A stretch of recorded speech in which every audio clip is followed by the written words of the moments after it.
Honorable members of the European Parliament, I would like to thank my dear colleague, Tono, and the members of the Parliament for hosting our delegation in the European Parliament for the 46th EU-Israel Interparliamentary Meeting. I have been thinking about this meeting. I have been thinking about Israel and about Europe. My thought focused on two remarkable miracles that have transpired since the conclusion of the nightmare of World War II. These miracles exemplify the invincible human spirit and serve as a beacon of hope for our shared future. The first miracle, for which I thank God each and every day, is my country, the State of Israel. Rising from the ashes of destruction, the Jewish people re-established a prosperous state, reclaiming their rightful place in their ancestral homeland. The realization of this dream signifies the triumph of resilience, determination, and the unbreakable bond between the Jewish people and the land of Israel, the bond between the Jewish people and Judea. The return of the biblical nation to the biblical land and building a strong democratic state, despite all the challenges and all the threats on Israel's existence from the day of its birth, is a testament to the power of the human resolve. It is the fulfillment of the historic aspirations of the Jewish people. The second miracle, dear colleagues, has taken place here in Europe. Nations that were once engaged in bitter conflict have established a path of peace, respect, and unity. By transcending their differences, these nations have ushered in an era of prosperity and well-being for their citizens. We must recognize the enormous significance of this achievement. It inspires and gives hope to us all. These two miracles are not isolated events. They resonate beyond their geographical boundaries, offering us valuable lessons and a vision of what is possible. They remind us that if we desire to witness a similar reality in the Middle East, we must stand united against fanatical regimes and the forces of hatred and destruction.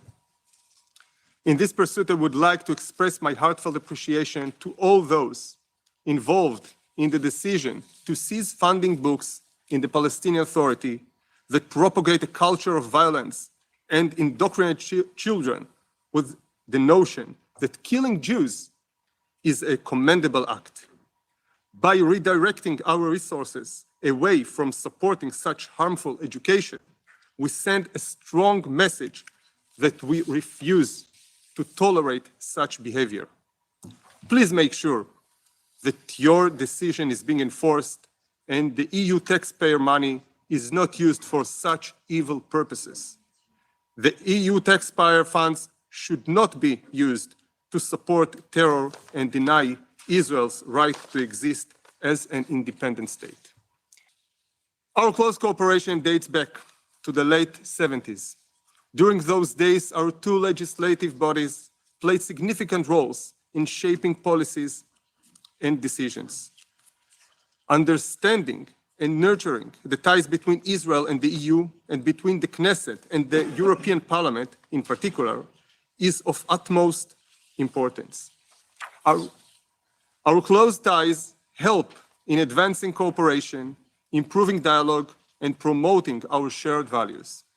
We are both committed to upholding democratic values. Our parliaments serve as platforms for open debate.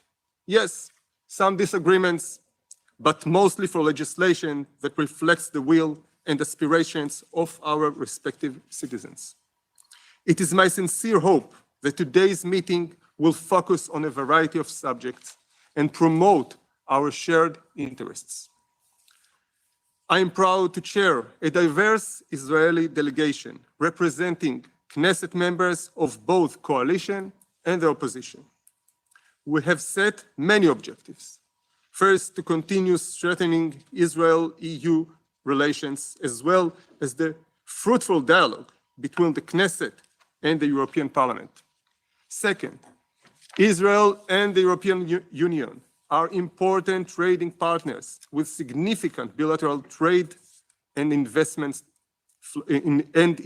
flows. By cultivating a strong partnership, we can enhance economic growth and innovation. Furthermore, collaboration on research and development, particularly in sectors such as technology, can lead to advancements that benefit both regions and address shared global challenges. Both Europe and Israel face complex geopolitical challenges that require close coordination and cooperation. These include the Iranian race to acquire nuclear weapons, the spread of global terrorism, wild Palestinian incitement against Israel's right to exist, and the destructive war in Ukraine, threatening world peace. I am sure that we will discuss these issues and many more during our meeting today. I am confident that we will be able to stand together in the face of these dangerous challenges and together contribute to a safer and more stable world. Thank you very much. Wish us all a successful meetings today. Thank you.